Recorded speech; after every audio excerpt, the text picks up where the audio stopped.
السلام علیکم۔ وعلیکم السلام۔ استاد مطلوب میں نے آپ کے 23-17 آیات والی سیریز میں بین فطرت اور پردے کے موقع کی میں نے دیکھی ہیں وہ سین، اس میں میرے دو سوال آتے ہیں جو مجھے وہاں پر میں کلیئر نہیں کر سکا۔ ایک ہے دین فطرت کے بارے میں اور ایک ہے پردے کے بارے میں۔ پہلا دین فطرت کے بارے میں یہ ہے کہ عذر کے حوالے سے ہے، ایک ایسا طبقہ ہے جس کو ماحول بھی میسر نہیں آیا اور دعوت بھی نہیں پہنچی، تو اس کے ساتھ کیا معاملہ ہوگا اگرچہ اس میں ساری زندگی عیاشی میں گزار دیں کفر و شرک کا ارتکاب کرتے ہوئے۔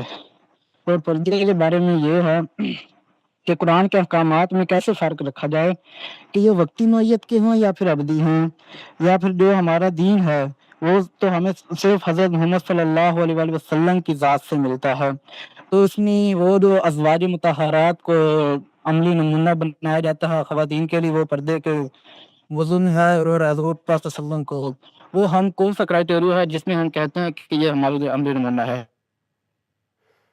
بڑا تعجب ہوا مجھے، انہی سوالوں پر تو گھنٹوں اس میں گفتگو ہوئی ہے۔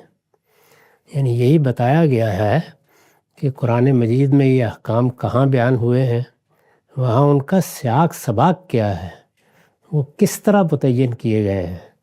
میں نے تفصیل سے بتایا ہے، اور میرا خیال ہے کہ کئی گھنٹے کی گفتگو میں بتایا ہے کہ سورہ نور ہے جس میں اللہ تعالیٰ نے مرد و زن کے ملنے کے آداب بتائے ہیں۔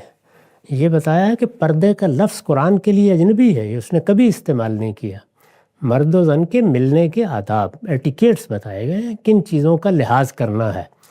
وہ 3 چیزیں ہیں، ان کو میں نے گن کے بتایا ہے، ان میں جتنی آیات ہیں ان کو پڑھا ہے، اور پھر بتایا ہے کہ یہ وہ احکام ہیں جو مسلمان مردوں اور عورتوں کو اختلاط کے موقع پر، وہ باہر ملیں، گھروں میں ملیں، مجالس میں ملیں، اللہ تعالیٰ نے دیے ہیں۔ پھر سورہ احزاب پر بڑی تفصیلی گفتگو کی ہے، اور اس میں پوری سورہ کا تجزیہ کیا ہے، اور یہ سمجھایا ہے کہ اس پوری سورہ میں ہم زیر بحث نہیں ہیں، اس میں رسالت مآب صلی اللہ علیہ وسلم اور آپ کے گھر والوں کے ساتھ بعض معاملات زیر بحث ہیں، اس کی تفصیل بتائی ہے۔ پھر یہ بتایا ہے کہ اس میں جو حکم بیان کیا گیا ہے اس حکم میں پردہ زیر بحث ہی نہیں ہے، وہاں مسلمان عورتوں کو ہدف بنایا جا رہا ہے، تو ان کی ایک پہچان قائم کرنا زیر بحث ہے۔ اس میں الفاظ قرآن کے بیان کیے ہیں کہ یورفنا فلا یوزین۔ اس کے بعد یہ سوال کیسے پیدا ہو سکتا ہے، یہ میرے لیے خود باعث تعجب ہے۔ یعنی یا تو میں بات بیان نہیں کر سکا، اور یا یہی کہہ سکتا ہوں کہ ان کو اللہ تعالیٰ کوئی اور دل دے یا مجھے کوئی اور زبان دے دے۔ اس میں بڑی تفصیل سے یہ بات بیان ہوئی ہے، اس کو میری گزارش یہ ہے کہ دوبارہ سنیے اطمینان کے ساتھ۔ فطرت سے متعلق بھی میرا خیال یہ ہے کہ ہر پہلو سے اس بات کو واضح کیا گیا ہے کہ جو ہدایت اللہ تعالیٰ نے انسان کو دے کر بھیجا ہے وہ 2 ہی چیزوں پر مبنی ہے، یعنی ایک خالق کا شعور، اور دوسرے یہ احساس کہ چیزیں اخلاقی لحاظ سے غلط اور صحیح ہوتی ہیں۔ اس کے اطلاق میں اختلاف ہو سکتا ہے، لیکن یہ احساس انسان کے اندر ودیت ہے، یہ اس کے شعور کی ساخت میں ہے، یہ اس کے لیے الہامی علم ہے۔